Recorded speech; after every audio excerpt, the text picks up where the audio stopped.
Pleiadian Perspectives on Human Evolution by Amorah Quan Yin. Part 2.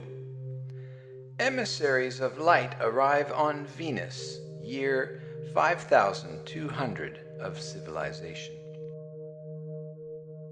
The majority of colonists from both groups were afraid to continue without hierarchical supervision and assistance. This fear was a message to the hierarchies that the majority of the colonists desired intervention in the form of the incarnation of more evolved beings. The Higher Council sent a delegation via a Merkaba spaceship that materialized just above the planet where both colonies could see it. Emissaries of light were sent to each colony to educate the Venusians on the history of the other colony since the two had separated. The emissaries told the people they must reunite soon in order to begin the rectification and healing at its next level. For 50 years, the two colonies were spiritually taught, restructured, reminded of who they were originally, and strengthened in many ways. Then they were told that the time had come for a reunion. The so-called beautiful people were told to send a delegation to welcome the so-called mutants back home. Those remaining in the original colony built new homes, stocking them with food, furniture, and even artwork. The mutants were told to keep a fire going on the eastern slopes nearest their colony to direct the ancient ancestors to them. Both groups were excited and a little afraid of the changes that were inevitable. The government was finally destructured, and the mutants welcomed home. The restoration of the race, spiritually and physically, began. The emissaries sent by the Higher Council remained on Venus as advisors, diplomats, spiritual teachers, and trainers of spiritual leaders to replace themselves when they left in roughly 500 years' time. This time it was agreed that every 500 years a few angelic ones who had previously remained disembodied would be born into the Venusian culture to keep the people in line with their intended evolution and remind them of past learning. Healing methods and spirituality would be updated in any way needed at those 500-year intervals. The plan was very successful for a long time, although prejudices and arrogance about beauty and artistic skill still remained ingrained in most people. These ideals seemed to be in their blood and never left altogether. In spite of this fact, the Venusians continued to develop primarily as an artistic and agricultural society. Steadily, their culture evolved in these physical areas while holding on, almost fearfully, to the original spiritual premises, lest they fail again. Fear of trusting themselves was the first and foremost cause of the Venusians' repression and denial for the entire second 5200-year cycle. Physical prejudices and arrogance were the other major causes. At the end of that cycle, the hierarchies and the Venusian higher group mind, also called the higher collective consciousness, which had developed through the people's cooperation and co-creation with one another, agreed that a flood should be sent to destroy most of their crops, but harm no people. The purpose of the flood was to create a situation in which all would have to work together for the common good. This would force the Venusians to trust each other and themselves, and to experience their equality and their interdependence upon one another and the planet. After the floods subsided, the Venusians were told by the most recent newborn angels that they must interpret the manifestations in their reality for themselves, come to understand how they had created them, and take right action accordingly. The flooding and crop loss were certainly not intended as punishment or intimidation, for their own group higher consciousness had agreed that the floods were needed to unite and humble the people at deeper levels. The people were being asked to interpret the signs and act accordingly in order to heal their lack of self-trust. Meditation and Mahayana consciousness expand. Years 10,400 to 15,600. The angels gave the Venusians a tool to use in the process, a new form of meditation for self-discovery. At the end of each day, they would go into deep silence and re-examine everything that had happened to them during that day, their thoughts and feelings, as well as their interactions with others. Some people were deeply resentful of the implication that they had created this natural flood disaster. These were mostly the ones who had carried the distrust of divinity, of An, and of the higher council from the previous 5,200-year cycle into the last one. The rest were more receptive and eager to comply with this new meditation approach, and experienced it as empowering. When they did this new meditation in groups, they were able to experience a quality of depth in silence that they could not find when meditating alone. The meditators also observed that subtler aspects of their own feelings and thoughts became more apparent to them when they meditated together and shared their observations with one another afterwards.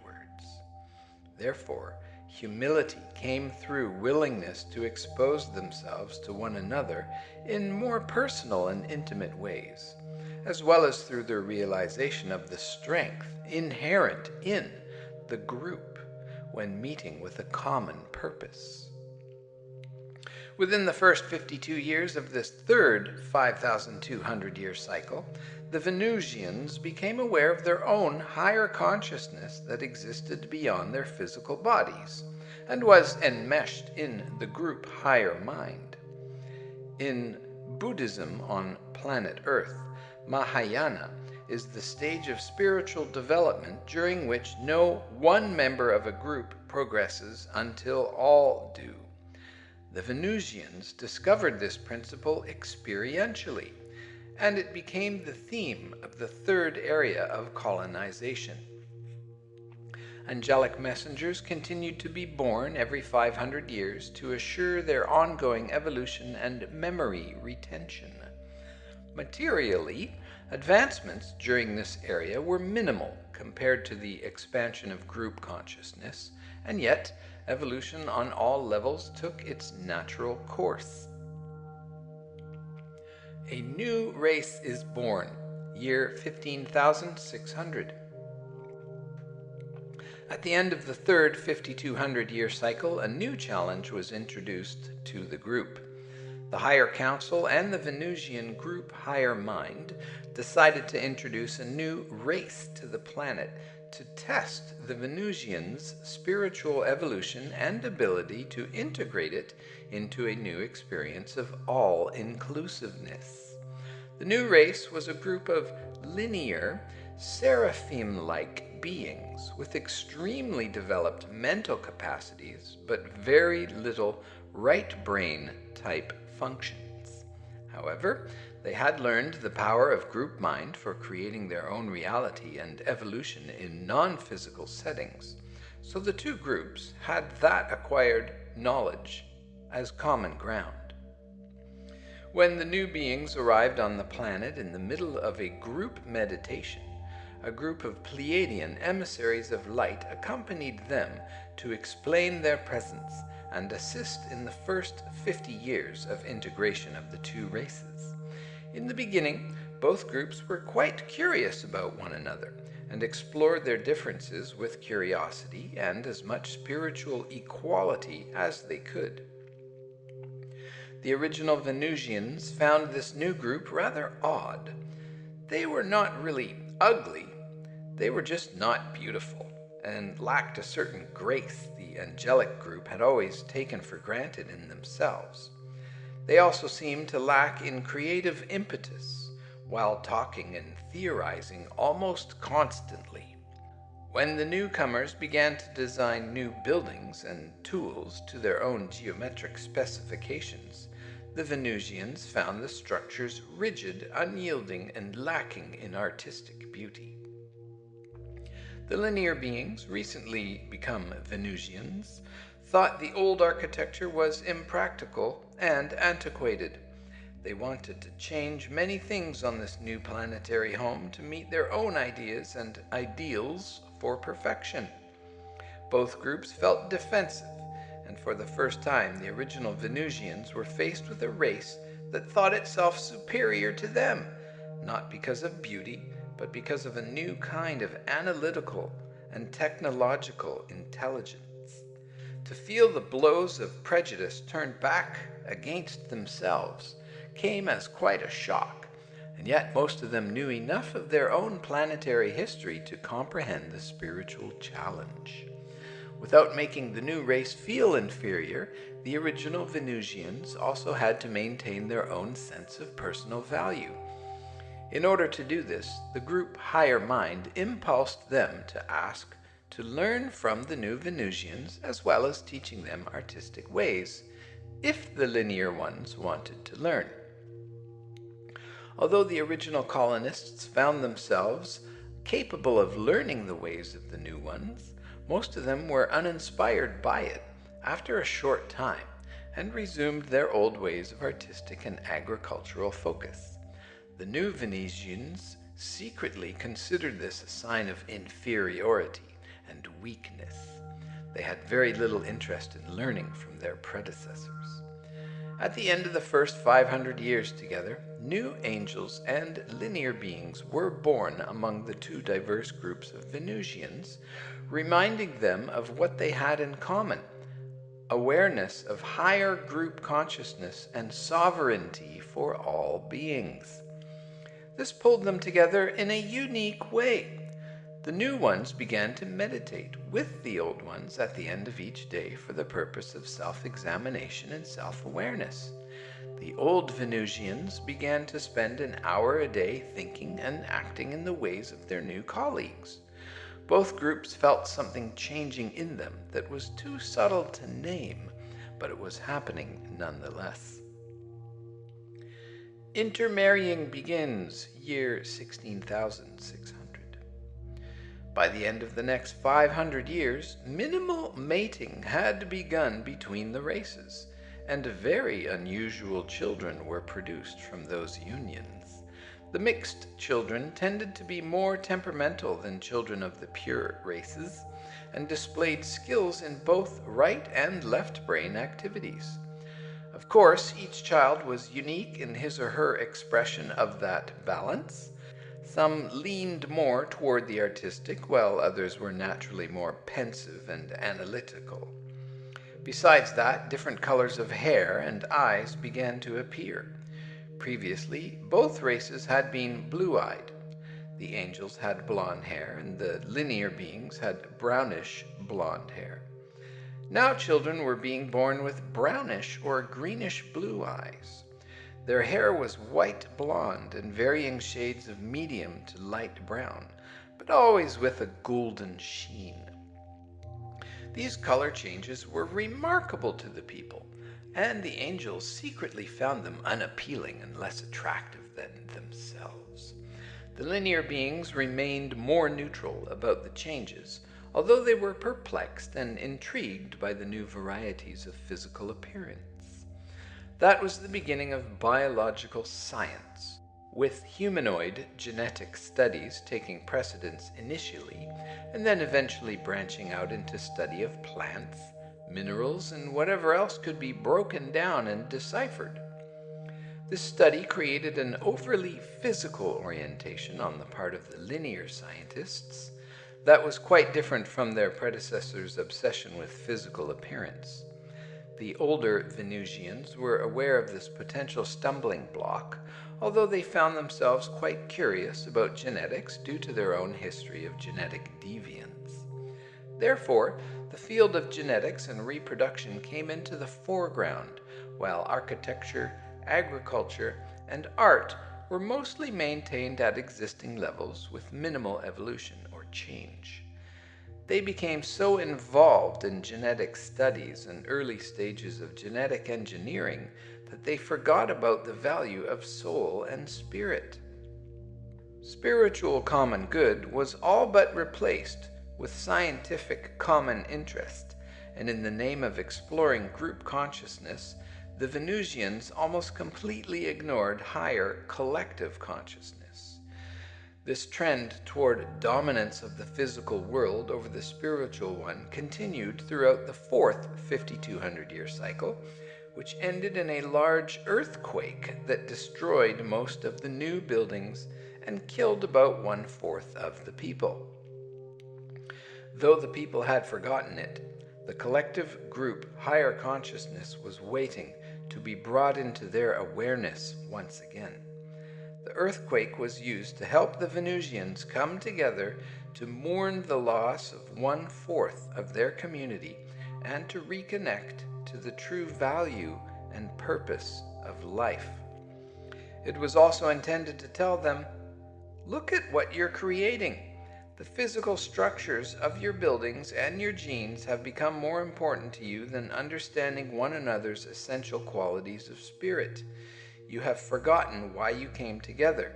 You have co-created a new obsession instead. Remember who you are. Share that with one another in innocence and trust. Remember, the group higher mind is yours. Find out its purpose. This is what the earthquake was lovingly and compassionately saying to the people, and it was the message the new angels and linear ones brought to the Venusians during the last 75 years of that 5200-year cycle. But this time the people chose not to listen. They believed they had become too advanced a society to listen to those outmoded, childlike spiritual ideals that had appeared to hold them back culturally in previous times. The attitude of man against nature prevails, year 20,800. Instead, the people interpreted the earthquake as an opportunity to become more sophisticated in their building codes, to make their structures stronger and more capable of resisting nature. Obsession with making improvements to every area of life ensued. The linear attitude of man against nature began to prevail, even among the remaining members of the original Venusian race. The other thing that turned the tide at the end of that era was a majority agreement that humanoids should control their world instead of co-create within it. Their meditations became times to strategize and examine themselves for innovative ideas that they may have overlooked, rather than times for self-awareness, growth, and spiritual interconnectedness with the higher group consciousness of their individual higher selves. Naturally, these meditation groups and individual practices died out altogether within the first 52 years of the new cycle. During that cycle, there was a steady development of man against nature thinking, growth in scientific fields, and genetic engineering of plants and eventually people. Segregation was reintroduced as a class division once again flourished. The scientists put down the spiritualists, but tolerated the artisans. Medical professions were created that used engineered plant and mineral sources to eliminate the symptoms of problems, much like allopathy on Earth today. The common laborers became the lower class again. their value determined only by how much they provided for or made life easier for the middle and upper classes.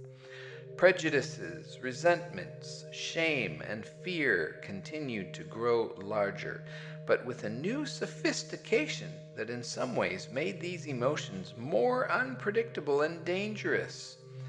This cycle was very similar to the current 5200-year cycle on Earth. The spiritualists became mostly dogmatic, judged those who disagreed with them, and catered their practices and teachings to the masses. Only a few Venusians retained spiritual integrity and purity, and listened when the newly incarnate angels were born every 500 years, until finally no new ones came. The vast majority of Venusians had alienated themselves from the higher collective consciousness and agreed that no more new ones were wanted. Their majority decision was honored. By the last century of the Fifth Era, approaching 26,000 years of colonization, Venus had become so much like modern-day Earth that the two planets could be considered like non-identical twin sisters. The main differences were in the smaller sizes of the population of Venus and the absence of war. This period marked a turning point in Venusian evolution. When the 5200-year review time came, the Venusian group mind was so severed from the higher collective consciousness that it was as if a great veil, a thick, dark blanket, had been placed in the atmosphere around the planet.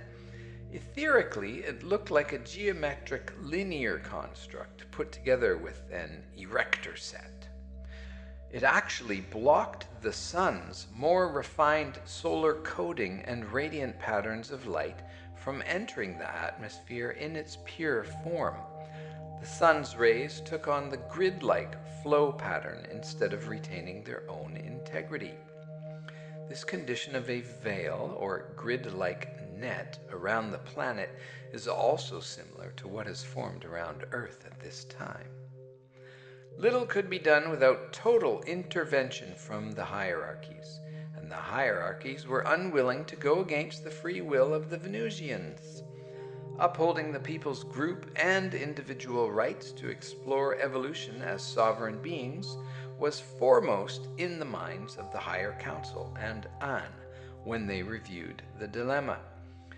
The group higher consciousness asked for assistance in the form of burning away the linear grid and bombarding the planet with encoded solar rays to create planetary chaos. Fires would erupt all over the planet, forcing the people to unite again in order to survive. This would again provide for the emergence of a state of humility and spiritual awareness. The higher council agreed that this was a possibility, but not a probability. They believed the Venusians had gone too far to read messages through the natural disasters in the old way. They also saw that civilization was on the verge of destroying itself anyway through experimentation with explosives and atomic weapons. It was finally decided to hold back until the last minute to see what the Venusians would do on their own. However, because the civilization was nearing the end of that 26,000-year cycle, the hierarchy could override the previous decision and send new angels and seraphim-like beings to be born and warn the people. As the plan progressed, there was a spiritual revolution, although it involved only about 20% of the people directly. The rest of the population judged the spiritual ones as being misguided misfits and ignored them until it was too late. Chemical-triggered disasters, year 25,980. The expected chemical-triggered explosions happened about 20 years before the end of the era, causing earthquakes, atmospheric fires, water pollution, flooding, drying up of streams and small rivers, and general chaos everywhere. Only about 1/3 of the population survived. Those remaining agreed at the group mind level that they needed help in order to go beyond what they could do for themselves. This opened the doors again for the higher council to send help. Once again, the Pleiadian emissaries of light came to the planet, this time joined by Andromedan emissaries of light and hierarchical members of the Seraphim origins from beyond the Milky Way galaxy. This hierarchical conglomerate converged upon the survivors, bringing spiritual teachings, new healing modalities, meditation techniques for reconnecting with the higher group and individual consciousness, and promises of further assistance as long as the majority agreed. The help of these spiritual teachers was mostly well received, though a few Venusians remained wary and secretive. Ego consciousness of separation and distrust of the divine made it hard for some of the people to accept the principles of inner godliness and co-creation. They preferred to think of themselves as victims of the hierarchies. They needed to retain control in the name of sovereignty. However, the higher council's emissaries continued to assist the Venusians and remind them of long-lost spiritual values and truths. Spiritual values return, the year 26,000. At the end of the first 26,000-year cycle, a great hurricane was brought over the waters of Venus. Huge tidal waves crashed upon the shores. Land masses were buried in water. Rains came for many days, and the people had to work together again in order to survive. Most did, and they pledged to make a fresh start, to remember the value of each soul and spirit, and to rediscover what balance meant. When the shifting of land masses and waterways was finished, less land remained between the Venusians and the oceans. This served as a constant reminder that life was sacred, ever-changing and evolving, and should be cooperated with, not controlled or fought against. The re-emergence of spiritual priorities, a dissolution of governments, focus on creative expression for its own sake, and return to more natural agricultural and technology were all outward signs of change and renewal.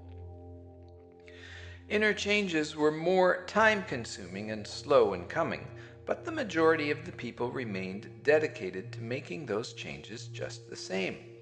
Sovereignty with cooperation and co-creation became a way of life once more, and respect for differences emerged in a new way. The Venusians began to realize that all forms of creative expression had value, whether linear or artistic, spiritual or agricultural. They began to discover unity within diversity and to balance through appreciation of differences, instead of holding on to the old model of trying to convert others to their way of thinking and doing.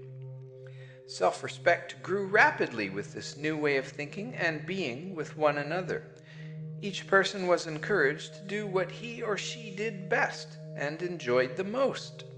Meditations for groups were reopened to those who wished to attend, but no one was forced to. For the next 5,200 years, Venus and her inhabitants flourished as never had done before. Peace prevailed, diversity was honored, and everyone felt safe. Animals introduced, year 31,200. Then, at the end of that cycle, the higher collective consciousness operating in oneness asked the higher council to give them the opportunity again to welcome a new race and integrate it into their culture. The main purpose for this was to restore the group's self-trust by presenting it with a challenge it had failed previously. As that era ended, a huge comet landed in the ocean. No major visible planetary changes resulted, but the climate was set for a new race to emerge. This new race was mammalian animals, including dolphins, porpoises, and whales. Wolves, coyotes, other canine species, small felines, deer, and bears were introduced. Something akin to wolverines appeared. Other smaller mammals were also brought to the planet at that time, with the general introduction to the Venusians, "You are your brother's keeper." Most of the animals lived in the hills surrounding the colonized areas, but a few smaller ones were brought directly into contact with the people. Deer drank from the streams that were the people's water sources. Chipmunks and squirrels lived in the trees near colonists' homes, eating from natural sources as well as receiving handouts from the people. It took some adjustment for the people to relate to species that could not speak their language, or live indoors, or communicate their needs other than by simply taking things. For the most part, the people loved the animals and found them endearing. It was not uncommon for a deer or wolf to eat from a human hand. Those who felt the urge to do so learned to swim and spent time in the oceans with the dolphins, porpoises, and whales. All the people agreed these new Venusians were an unusual challenge, yet mostly a delightful one. Some people protested that these new creatures contributed nothing, but only took from the planet, while others felt truly enriched by their presence. There was such abundance of plant life that scarcity was not a concern, so the people and animals flourished side by side for many years. However, as the animal population continued to increase, the people began to anticipate problems. Together, they met to look for a solution, both by brainstorming and by meditating. Those of the lower group mind aligned with the higher group mind and concluded that species control was necessary and asked to receive help with the problem. In response to that decision, the number of animal spirits allowed to incarnate at any given time was regulated. There was agreement from the animal spirits as well, of course. Rediscovery and rebuilding of the ancient mutant colony site, year 31,400. The planet continued to grow in human population. However, some of the souls split into twin souls for the purpose of diversity of experience and simultaneous male-female incarnations. Once again, overpopulation, this time by the human beings, became an issue. It was decided that a group of people would go on an exploratory journey for the purpose of finding new inhabitable lands. They were instinctually drawn to the hills in the west, where they discovered the old city of the former mutant evacuees. It was in ruins, of course, and much of it was buried, but it seemed a natural location for recolonization to begin again. So, 1/3 of the population gradually moved to this new old city. This move solved their problems for quite a long time. It even introduced trade and travel to the people, both of which were exciting and rewarding. After a few hundred years, an earthquake destroyed a good portion of the new city, which then required assistance from the original colony members. However, the original colony was experiencing crop failures due to drought conditions, and its citizens felt they needed to remain free from involvement in the problems of a new colony. This incited anger and bitterness in the new colony, whose members felt abandoned in a time of great need. After getting back on their feet, the new colony members decided to stop trade with the old colony and take care of themselves only. The old colony's citizens tried to explain, but their predicament had seemed minor in comparison to the new colony's need for help, and hard feelings grew between them. There was no wars or outward fighting, just alienation and estrangement. For a while, this alienation seemed to have little impact on either group, other than the absence of travel and trade. However, separation took its toll psychologically and spiritually. The Venusian lower group mind became severed into two group minds that operated autonomously. Each group continued in its own natural evolution, but the spirits and creativity of the people suffered. Irritability and small squabbles became more prevalent. Quite separately from one another, they developed identical problems. Feelings of discontent and a spirit of laziness began to prevail. Arguments became more frequent and more severe. Fewer people met to meditate. Fewer people met in groups to meditate and problem solve, first for one reason, then another. People cannot harbor feelings of separation from and blame toward others without eventually affecting all their relationships. The people on Venus were experiencing this, but not learning from it yet. Nitpicky arguments turned into ego battles and then feuds. Families would not speak because of what one father had said to the other father. Neighbors refused to socialize with the woman up the street who had let it be known she considered herself superior to them. The minority of the spiritually minded people who tried to meditate could not influence the general population with their perceptions of what they saw happening. Righteous blame and indignation were rampant. Animals are killed, alienation between people deepens. Year 31,925.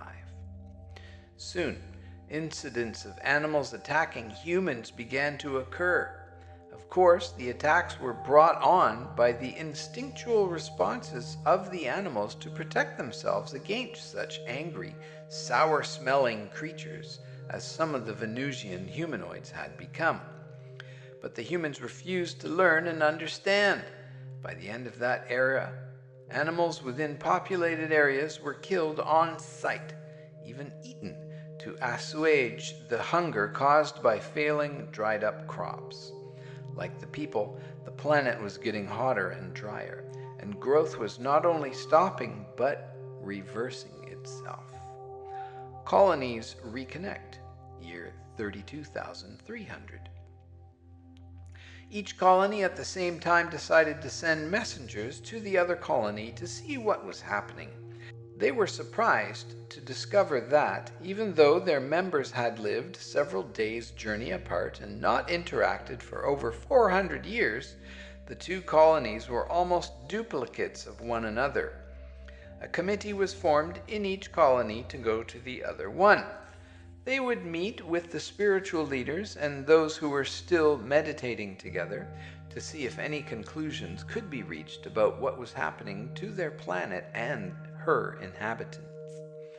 Both groups traced the onset of problems to approximately the time when the two colonies had become estranged. They realized that long-suppressed hurts and resentments with one another were causing social and planetary discord and strife. Each group independently decided that trade should be reinstated, that a win-win policy of helping one's neighbor should likewise replace the feuding, and that people from each colony should volunteer to go and live in the other city in a kind of exchange program to help heal the old wounds. The same day they came to agreement in both cities, rains came and began to restore the land. Vegetarianism was agreed upon by consensus, and renewal of harmony began. From the rest of the 5,200-year cycle, studies in human behavior and emotional response were developed and applied. Human psychology was birthed as a profession and a source of study. There was a basic understanding that all beings, human or animal, need to feel safe, trusted and trusting, respectful and respected, and loving and loved. Kindness and understanding were rekindled, and the group higher consciousness was reformed. The animal kingdom took a couple of centuries to overcome the distrust and hurt at being killed, but they finally healed their connection to the humans, and peace prevailed. The policy of "leave well enough alone" was created in the year 36,400. At the end of this next 5,200-year cycle, the people were reasonably content. Populations of both animals and humanoids were manageable, and there was a balanced expression of the arts, agriculture, psychology, and spirituality. When the cyclical review took place, the main desires among the people were for unity within diversity and peaceful coexistence. Though they had gone through rough times, they had learned well and become better people for it. So the Higher Council asked the group Higher Mind what it wanted for the next 5,200 years. It was agreed that everything was fine as it was, and that to leave well enough alone and allow a natural sequence of events was the best plan. The Higher Council agreed to comply and sent only minor, scattered storms to break up any old thought forms remaining in the atmosphere. For a few hundred years, all was peaceful and well among the Venusians. Then a strange thing happened. People began to develop depression for no apparent reason.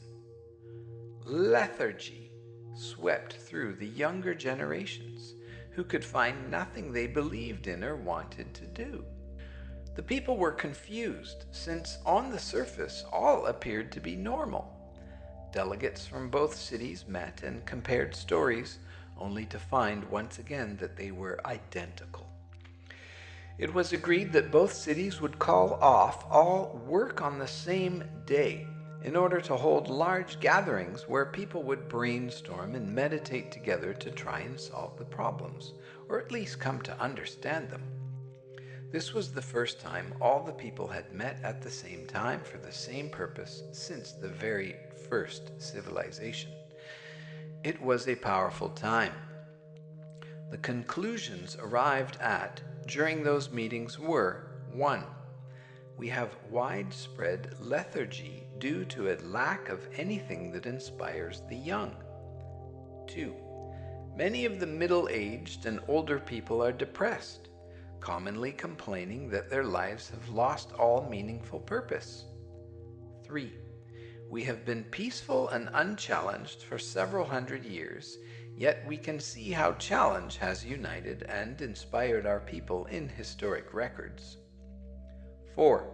We do not wish a disaster upon ourselves in order to find inspirations, but we do need inspiration in order to continue evolving. 5.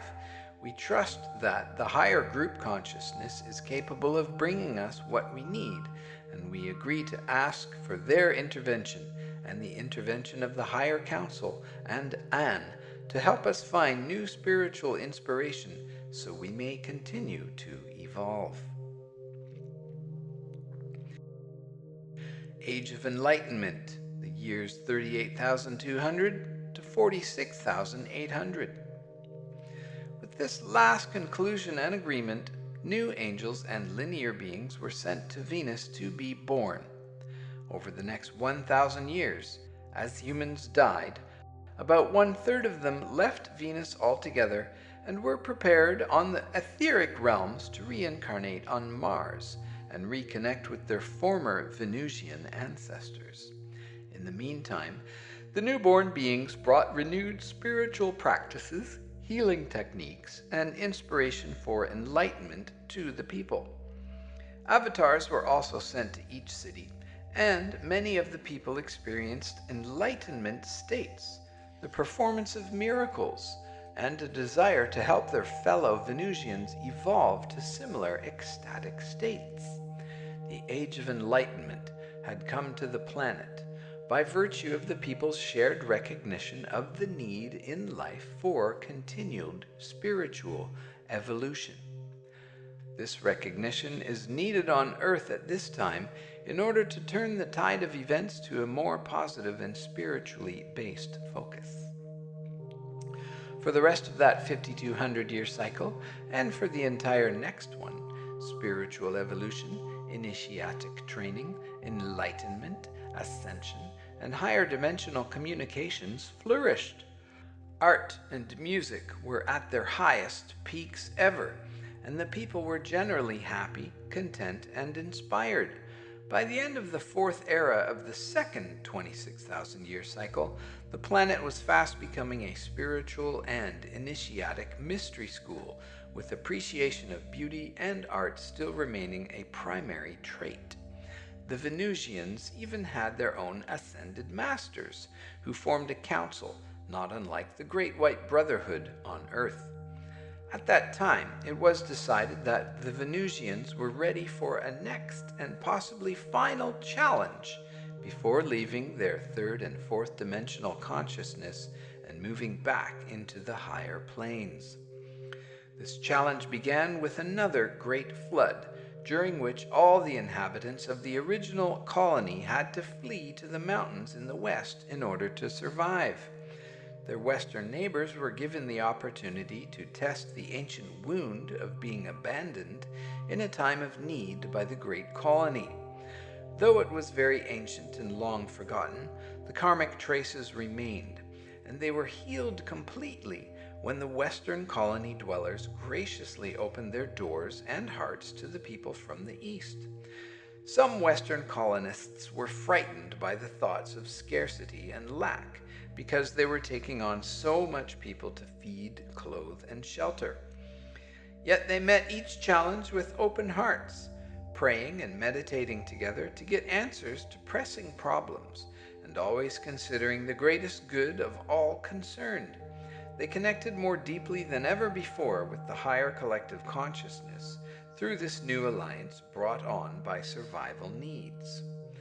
Many Venusians died from illnesses spread as a result of overcrowding.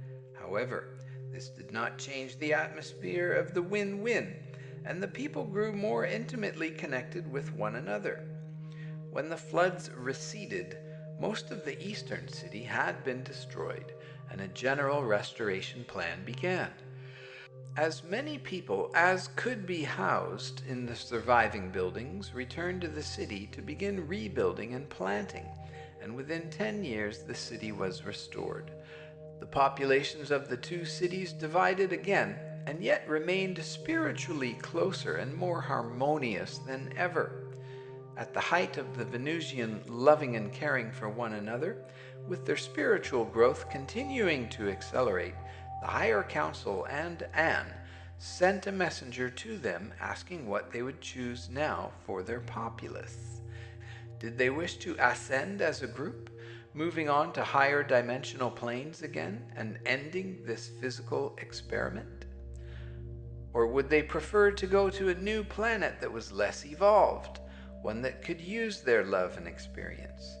Or did they wish to remain and challenge themselves in some new ways on Venus? New, damaged beings arrive, year 46,900. After a few days of gathering and meditating together, the planetary citizens agreed that they would like to share the abundance of love, beauty, and spiritual ecstasy they had found together with others who needed it. They preferred to remain on Venus, and yet were willing to relocate en masse if need be. The higher council and Anne were well pleased with the Venusians and decided to send them a group of outcasts from a galaxy in the constellation of Virgo who needed to feel loved, valued, and accepted for who they were. These new beings arrived in 2 separate transports a few years apart. They were from a planet that had decided to become spiritually self-sustaining and that had appointed one of their own kind as a supreme being. However, their spiritual evolution had not been commensurate with their desire to self-rule, and cruelty and elitism had taken over at once. There had been civil wars and religious wars, and those who were unwilling to kill or fight had been considered outcasts, weaklings and inferior, and they had been killed. Leaving that planet and galaxy in a very traumatized state, these Virgoans, as I will call them, had been put into healing cocoons and transported to the Pleiades for a time until they could maintain light body forms again. The Venusians had asked for beings in need of their love and support, and these wounded souls were brought forth. When they arrived, they looked as if their forms could be blown away by a strong wind. Lacking in confidence and feelings of being wanted and accepted, they faced their new Venusian family wary and yet hopeful. Taken into homes, fed, nurtured, talked to as valuable equals, and shown compassion and understanding, the newcomers slowly recovered. It was several generations before their nightmares stopped altogether, however, but when they did stop, the Virgoans began to experience sudden outbursts of anger and violence. These emotions had been deeply suppressed in order to maintain non-violence on their former planet, and were resurfacing now that the people felt safe. At first, no one what to do about these outbursts, except try to talk the troubled ones through them. Guilt and shame mounted in the new Venusians, for they felt powerless to control their emotions.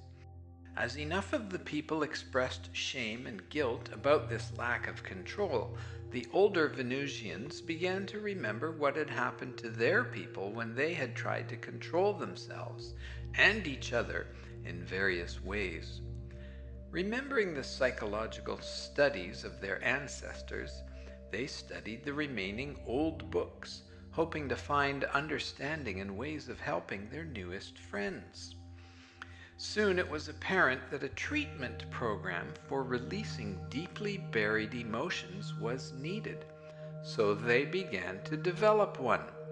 The new Virgoan Venusians learned to accept scary feelings without being frightened of losing control. Safe environments were created in which the people could release anger and find forgiveness for their former planetary oppressors. The older Venusians shared their own planetary history of evolution and struggle with the new people to show them that beings could evolve who had been through deep damage and pain. The newcomers began to trust more deeply and heal, yet they still harbored doubts about how far the older Venusians would go to help them.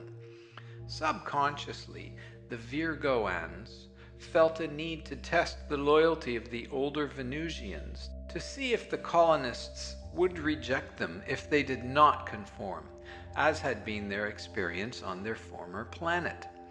The Virgoan group mind decided that one of them would go completely insane in order to test the response of the Venusians. When this did happen, the Venusians did not accept that individual's condition as permanent. They believed that with enough love and patience, they could pull the person back to sanity. It was inconceivable to the Venusians that a being might be unwilling to be helped, and that they could do nothing in that case. As time went by with no change, and there was ongoing need to keep the person locked up for safety reasons, the Venusians felt defeated. Feelings of inadequacy and shame prevailed due to their perception of failure to help the insane person. As the lower group mind of the newcomers perceived the weakness in the Venusians, more of them began to go insane. Subconsciously, they wanted the Venusians to fail and to reject them because of their damaged genetics, although consciously they feared insanity and rejection and wanted to survive. The fear, of course, fed the problem and brought it into full bloom, and over half of the newcomers became insane, or at best, schizophrenic. The Venusians lacked psychological sophistication and experience with deep self-sabotaging behaviors. They became obsessed with the urgency to heal these lost ones.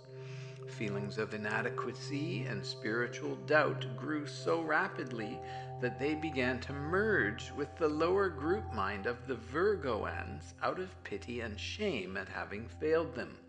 In other words, the older colonists began to lose their healthy emotional and psychic boundaries and take on the karma and pain of the insane and troubled new ones. The Venusian Decline, year 47,000. The Venusians began to have hellish nightmares about demons coming to kill them and destroy their homes and families. They would awaken in night sweats from these bad dreams and be afraid and unable to go back to sleep. Over the next few decades, the martyrdom of the Venusians fed their demise. Genuine desire to love and help others in need became obsession with making others get well in order to prove their own self-worth. When they failed, the would-be healers doubted their own spiritual growth and connectedness, which deteriorated quickly as these feelings escalated. The belief that their love had not been enough or good enough was very strong. Slowly, the longtime Venusians were worn down by serious psychological problems brought on by absorption of psychic pain and trauma from the Virgoans and by their own self-doubt, perfectionism, and sense of failure. Incidents of domestic squabbles became common, occasionally deteriorating into physical slaps and hits. The women began to fear and distrust the men who hit and intimidated them, and the men grew to hate the women whom they were sure saw them as failures and misfits. Some of the most spiritually developed were the hardest hit by this new paradigm shift. Miracles ceased to happen, and people stopped going to the spiritual healers for advice, since nothing helped. The healers themselves fell into loss of faith and lack of self-trust. Some of the healers became hostile, arrogant, and prejudiced against the newcomers and wanted to cast them out, so the true Venusians could return to normal. They really knew the old norm would not be found again, since they had volunteered for this assignment in all sincerity, albeit with naivete. By the end of the fifth 5200 period of the second 26,000-year cycle, Venus was in a police state. Crime and insanity were out of control, much like America in 2025. Distrust and inadequacy had erupted into deep resentment, prejudice, and anger, and an overall sense of failure and worthlessness prevailed. The newcomers had become the planetary lowlife in the eyes of most of the older Venusians. By the end of the evolutionary cycle, angels and emissaries of light were sent to bring understanding to those who would listen. A few did, but most had gone too far into the illusion of darkness, failure, and insanity to recognize truth and spiritual value. Illusory and dark astral planes had begun to form around the planet, created by negative thought forms and fear. When faced with spiritual beauty, purity, and love, the people turned away. They felt shamed by what they perceived as their own contrasting characteristics that they believed these qualities reflected. They forgot their true nature and believed in the problems and illusions they had become immersed in. Their downfall was the development of what we now call spiritual ego, the need to change the reality of others to meet their own ideals in order to substantiate their own perfectionism, superiority, and attachment to outcome. And still they could not even comprehend that the troubled Virgoan newcomers themselves also refused to be helped. That 26,000-year cycle ended with a near consensus in the Venusian lower group mind that they had failed and deserved to be wiped off the face of the planet. So, as the planetary laws had been established to grant what the majority of the group mind wanted, they got just that. A polar shift took place that was so drastic and severe that the entire planet was thrown out of orbit for 3 days and nights. Earthquakes, storms, floods, fires, darkness, and death prevailed until at the end of the polar shift, the entire Venusian civilization had been destroyed. Venus has never been inhabited by physical beings since. Angels and other light beings dwell there on the higher planes to heal the planet and hold the vision and memory of her true purpose and essential nature. The planet itself is still undergoing healing from the civilizations that existed there, reflecting to Earth both polarities, arrogance and humility, fear and love, hatred of what is perceived as ugly, and appreciation of the true inner beauty of all. Unworthiness and shame, as well as self-love and nurturing. Obsession with pride of achievement and perfectionism, as well as natural grace and artistic flow. Female self-centeredness and pride, as well as the true archetype of the goddess. At this current moment in time, Venus holds a higher vibrational pull towards love and spiritual beauty than does Earth. In other words, Venus as a planet has been healed and re-evolved far enough to assist Earth and her people in their evolution, especially through learning from Venusian mistakes and misunderstandings. The Venusian ascended masters are also still available to guide and assist Earth beings with true Venusian love, awareness of inner beauty, the divine feminine archetype, and artistic creation as a means of joyful self-expression. I, Amorah, offer this poem in the spirit of healing and awakening of the true Venusian archetype, called Spellbound. Beauty, what have I known of you in my endless struggles for perfection? Struggles to fit in, to please and be pleased? I have taken your name in vain. Cried for you in the darkness of illusion, in the illusion of my own darkness. In my narrow-minded new moon way of not seeing, I have looked past you and thought you were not there. As a child, I saw your reflection, though briefly at times, in my mother's eyes. But when I responded, it turned into sadness and hid behind a veil of distant longing that seemed to say, "Oh, child, if you only knew." I never knew what.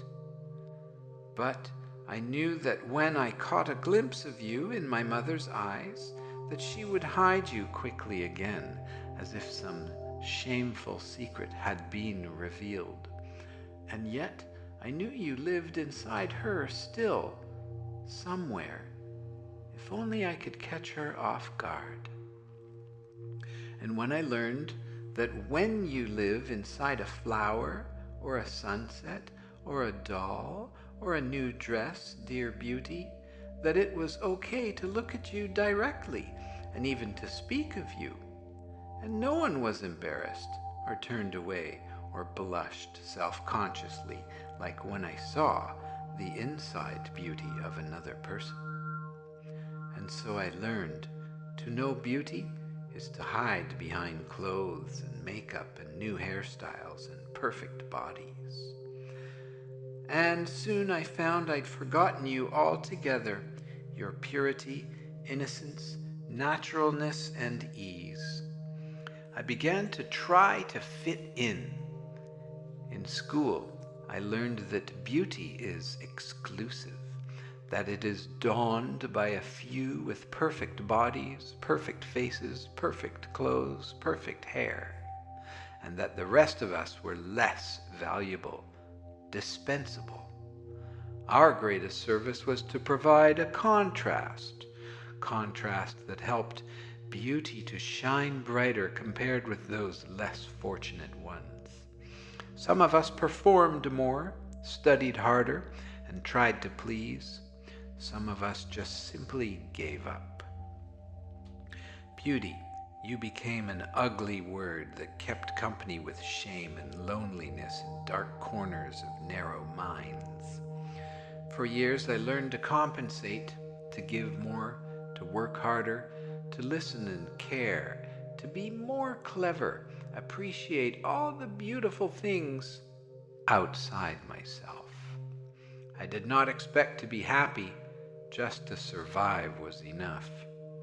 Until one day, a strange, provocative, powerful voice said, "You deserve to be the best that you can be.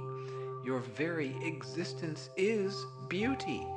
You are that which you seek."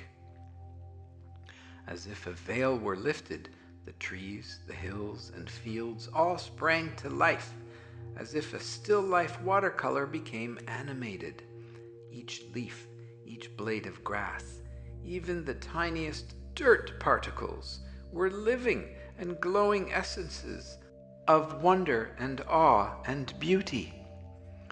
Unashamedly they glowed, radiating light as pure and innocent, and present as that in my mother's eyes when I was young. Each was whole, each knowing, each being the essence of self unveiled. And how can we compare a grain of sand to a wildflower, or a scrub brush to an oak? And yet I saw them all held in the eyes of God, and in the heart of the goddess as equals.